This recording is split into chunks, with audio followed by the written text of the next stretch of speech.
let's get into our newest segment here on the show, which is, of course, our Mint Mobile hotline question of the day. If you guys have a question you'd like to send in and have your glorious angelic voice heard on our show, you can call our hotline number 951-268-4259 and see maybe if your hotline question will be selected. So let's get to it. What's our hotline question today? Hey, John, this is Alan. I just saw a comment made to IGN by Tony Gilroy, which he indicated his mandate for Andor was to completely avoid fan service. Does this idea make you more excited for Andor? Thanks. Love to hear your thoughts. All right. Thanks for sending that in, man. And yeah, Andor is coming out. I have just seen episodes 5 and 6 of Andor. This show is fantastic. I stand by my original statement. This show is if you're one of the many people who have maybe become a little disillusioned with Star Wars or whatever, this is the show that will make you fall in love with Star Wars again. It's a different kind of show that they've done before. This show is remarkably good. So one of the things that's kind of been preeminent in a lot of the big popular films these days is a lot of fan service.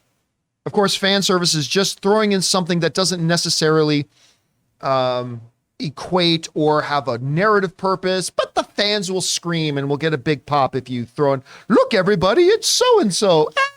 Why are they there? No reason. We just knew the audience would get happy if they were there. Fan service, though, is not necessarily a bad thing. Fan service is like any tool in a filmmaker's belt. It can be used for good purposes or it can be used for evil. And we've seen both examples. A great example of a proper use of fan service was Spider-Man No Way Home. We're having Toby and Andrew pop up. That's like the ultimate fan service. But the thing was, it was intricately necessary for the narrative they were telling. It was an inseparable narrative point for that. It actually was an important part of the story itself. And so in that case, that's a great example of use. Now, Tony Gilroy was recently being interviewed and he was asked about it. He said, my mandate was no fan service in Andor.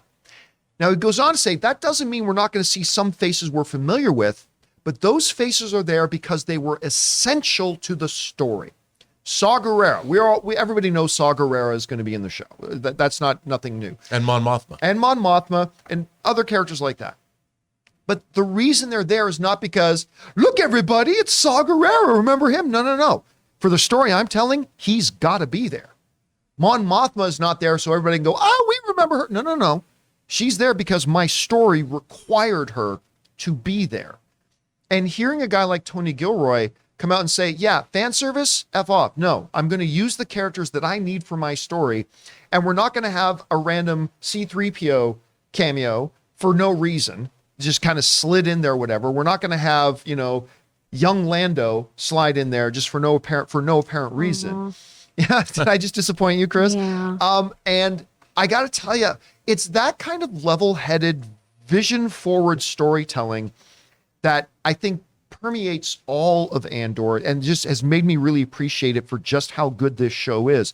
And hey, Rob, you hear Tony Gilroy's comments. What do you make of them? I think it's really smart because the thing is, within a universe, a fictional universe, the audience already can make the connections on its own if it needs to. Tony Gilroy is like, look, I'm telling the story of the beginnings of the rebellion. There are certain people that have been established in the universe that makes sense to have them come back. That's, like you said, it's not fan service. And in his story, fan service would actually detract from the story that he's telling. Like suddenly, I can't stand, to me, it diminishes the universe as a whole because we as fans who watch the show, we can make those connections. But if somebody randomly talks about Obi-Wan Kenobi or talks about Luke Skywalker blowing up the Death Star, that wouldn't happen in real life.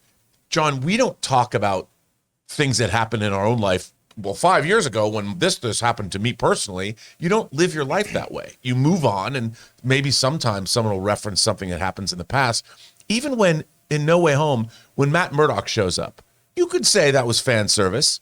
But if you really think about Spider-Man, I bet Matt Murdock went to Spider-Man on his own, went to Peter Parker on his own and said, look, I'm your lawyer. I can help you out.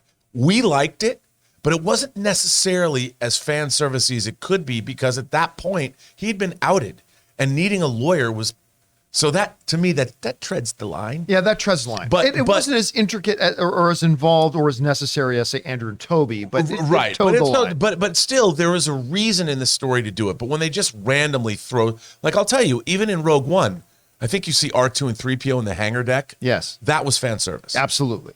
And so Andor doesn't need that. Absolutely. Chris, you hear about this? What do you think of Tony Gilroy's comments here? Well, first of all, I work in anime, so fan service means something very different. So I was like, of course that wouldn't be in here. And then I went, oh, no, I know what you guys are talking about. Now I know. That makes me more sense. Wow. This is great, I think. This should be a spy thriller. This should be a war film. You know, this should be about espionage and intrigue and things like that. And while I love me some Babu Frick, you know, if I have a whole bunch of moments of those kinds of things popping up, I don't need that. You know, I want to have a really, really great story here with these guys. Oh my gosh. Stellan Skarsgård, I'm so interested in your character. Oh my goodness. Everything we've seen, well, everything that I've seen, you've seen more, is so intriguing about him, and I'm so excited. Everything looks so cinematic. Everything looks just really, really intense and has scope. So I don't need to see R2-D2. I already know about that droid. Love him. Bless him. He doesn't need to be here. Also, the chat wants to know if Manny Bothans is going to be by on Mothma's side. Yeah, Well, that unsung hero, the that I man, could- Let Manny me just tell you I all would about like that. that one. I mean, maybe you'll see an early appearance by Manuel Bothans. I would love that. That is the only fan service I need in this. I just hope we see a scene of Andor hiding someone underneath his coat. That's all I want to see. Perfect. Woo! The Obi-Wan jabs are coming out now. Maybe that'll be that's where that maneuver came from. The Andor maneuver. I will just tell you guys, this is a fantastic show. It's so well done, and everything I was kind of hoping it would be, and I hope you guys enjoyed it as well. Questions for you guys. What do you think of Tony Gilroy's comments about saying, listen, fan service is a no-go with my stuff. If I'm going to use them, it's going to be because they're necessary to the story. What do you guys think about that? Jump down to the comment section below, then let us know your thoughts.